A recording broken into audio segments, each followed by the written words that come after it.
Au moins 9 personnes, dont 8 policiers, ont été blessés dans un attentat commis par une femme kamikaze en début d'après-midi à Tunis. Selon le ministère de l'Intérieur, elle s'est fait exploser à proximité de voitures de police sur l'avenue Habib Bourguiba. C'est la principale artère du centre de la capitale tunisienne. L'identité de la kamikaze n'est pas encore connue et l'attentat n'a pas été revendiqué.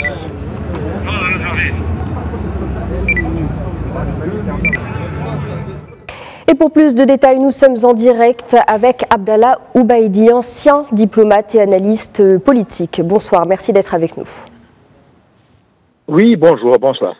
L'attaque d'aujourd'hui a donc fait au moins 9 blessés, parmi eux 8 policiers. On a l'impression que ce sont les autorités plus que les civils qui sont visés. Pourquoi ? Absolument. Et il paraît que c'est une bombe qui a été déclenchée à distance. On ne sait pas encore s'il s'agit d'un attentat suicide où l'intéressé s'est fait exploser ou ça a été déclenché à distance. Donc jusque-là, et c'était à côté d'un regroupement de policiers qui étaient en faction tout le temps à cet endroit-là, à l'avenue Bourguiba, à quelques mètres de l'ambassade de France, à quelques mètres du théâtre municipal et de la chancellerie de l'ambassade de France.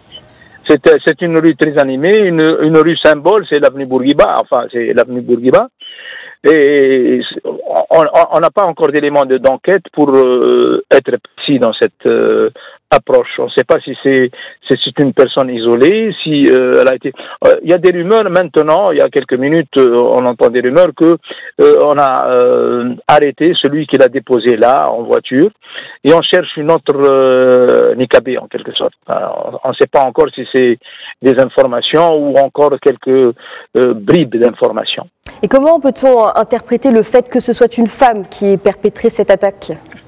On ne sait pas si c'est un acte désespéré qui n'a rien à voir avec la politique ou cette femme fait partie d'un réseau qui a été mobilisé pour accomplir cet acte. On ne le sait pas encore.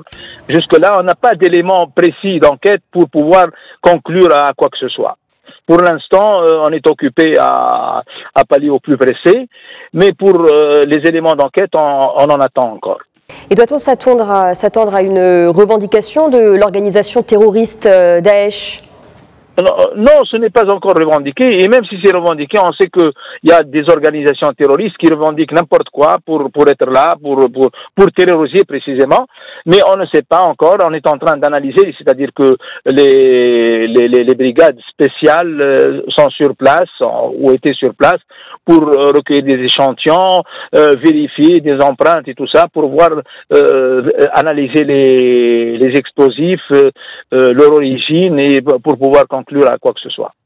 Jusque-là, l'enquête n'est pas encore très avancée, ou du moins, on n'a pas encore les éléments de cette enquête, les résultats auxquels cette enquête serait parvenue jusque-là.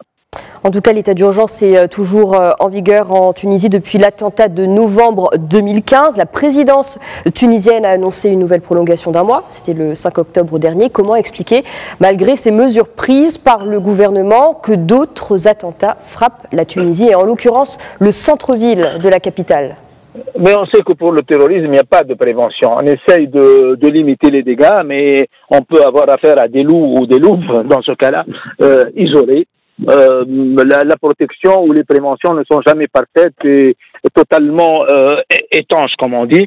On a pris des mesures. Il y a quelques attentats qui ont été déjoués à l'avance parce qu'on a reçu des informations.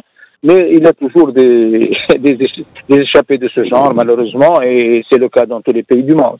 Et ça arrive à un moment où notre président est en Allemagne pour assister à la réunion des G20 pour les investissements et tout cela. Et on sait combien la Tunisie, et sur ce plan-là, est vulnérable parce que c'est un pays touristique, parce que c'est un pays qui attend, dans une situation économique très difficile, nous attendons des investissements.